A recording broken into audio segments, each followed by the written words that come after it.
भगवान को खड़े खड़े आधा घंटा और बीत गया। इधर भगवान को खड़े खड़े कितना टाइम हो गया? 1.5 घंटा। 1.5 घंटे से भगवान खड़े हैं और ध्रुव जी कुछ बोल नहीं रहे हैं।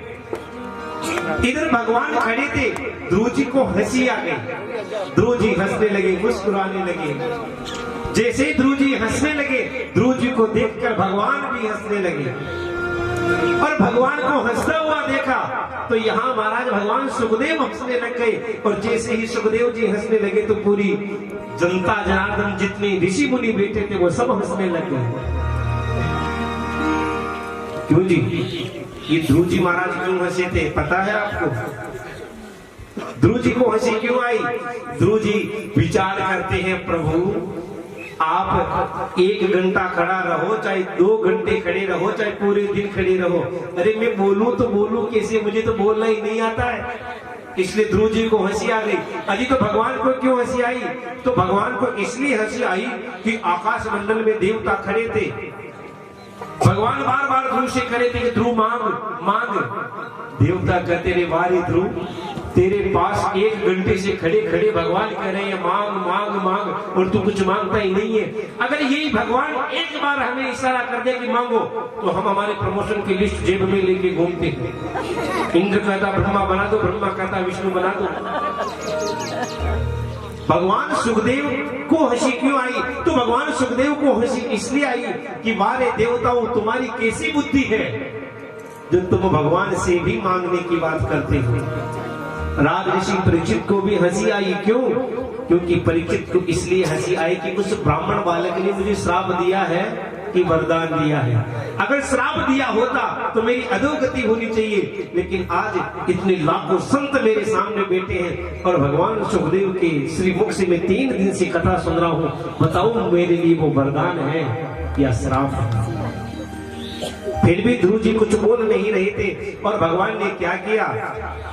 बातों ही बातों में लिखा है कि कृतांजलिं ब्रह्ममयीन कंबुना स्पर्श बालम कृपया कपोले। भगवान ने अपना बातों ही बातों में शंख ध्रुव के गाल के छुआ दिया। और जैसे ही ध्रुव के गाल के शंख छुआया, मानो पूरे वेदों का ज्ञान भगवान ने ध्रुव को दे दिया। बोलिए लक्ष्मी नारायण भगवान की जय।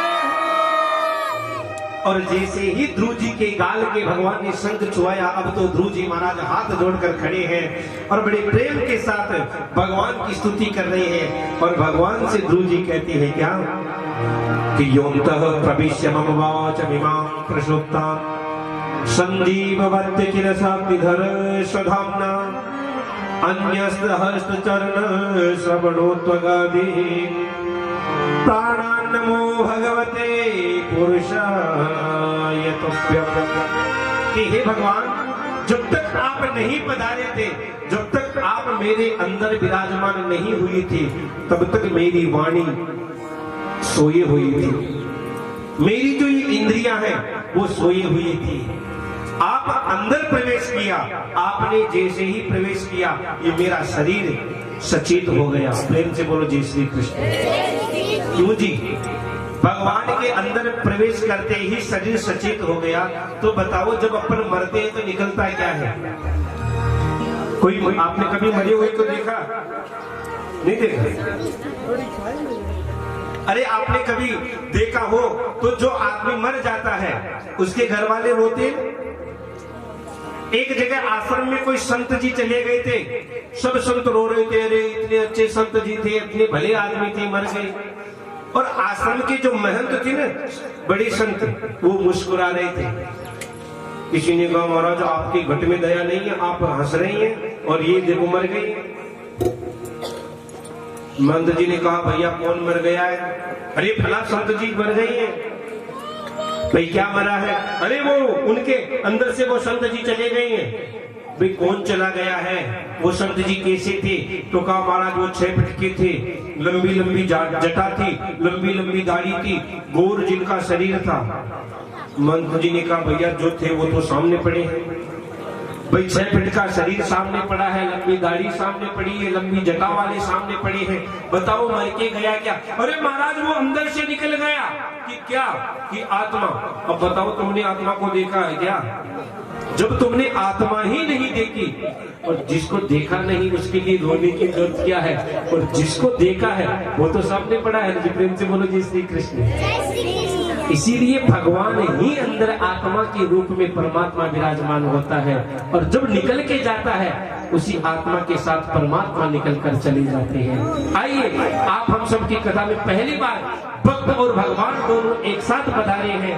आइए 2 मिनट भगवान और भक्त का पूजन कर लेते हैं। तो मैं मेरे जो नवयुवक कार्यकर्ता है उनसे निवेदन करूंगा कि जल्दी जल्दी आगे आ जाए और भगवान और भक्त का 1 मिनट में पूजन कर ले, और आप हम सभी कीर्तन कर लेते हैं। 2 मिनट भगवान का गुणगान कर लेते हैं।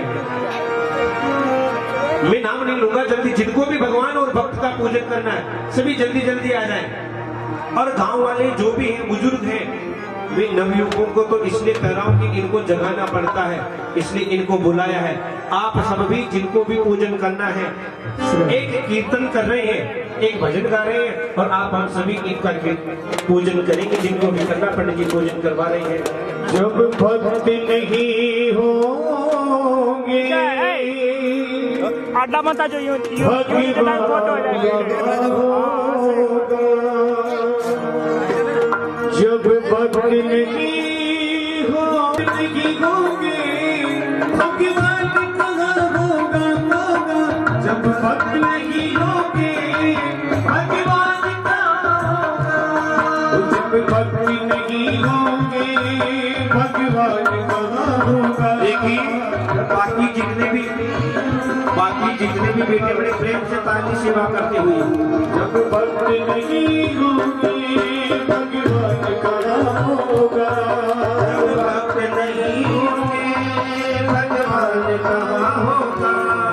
हर एक समस्या का समाधान कहाँ होगा, हर एक समस्या का समाधान कहाँ होगा।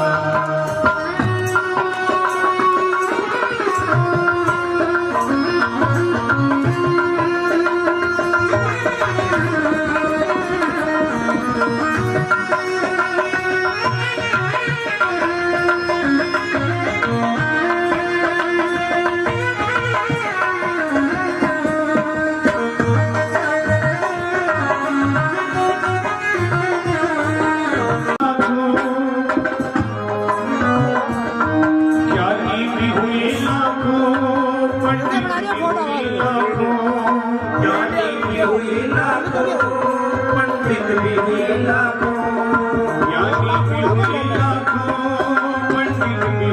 लाखों, ज्ञानी भी हुए लाखों, पंडित भी हुए लाखों। पर रावण के जैसा विद्वान कहाँ होगा, पर रावण के जैसा विद्वान कहाँ होगा। जब भक्ति नहीं होगी भगवान कहाँ होगा, भक्त नहीं होगी भगवान कहाँ होगा।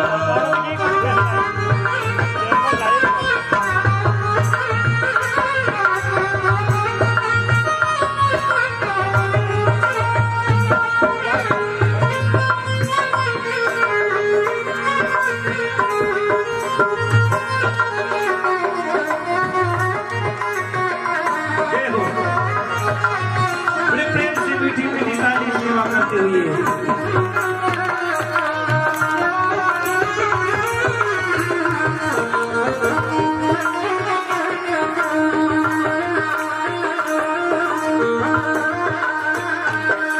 पहलवान हुए लाखों पहलवान करते हैं,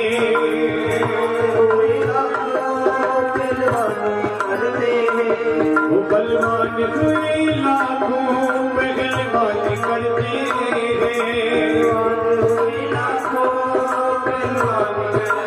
हैं, पर हनुमान जैसा बलवान कहाँ होगा, हनुमान जैसा बलवान कहाँ होगा, पर हनुमान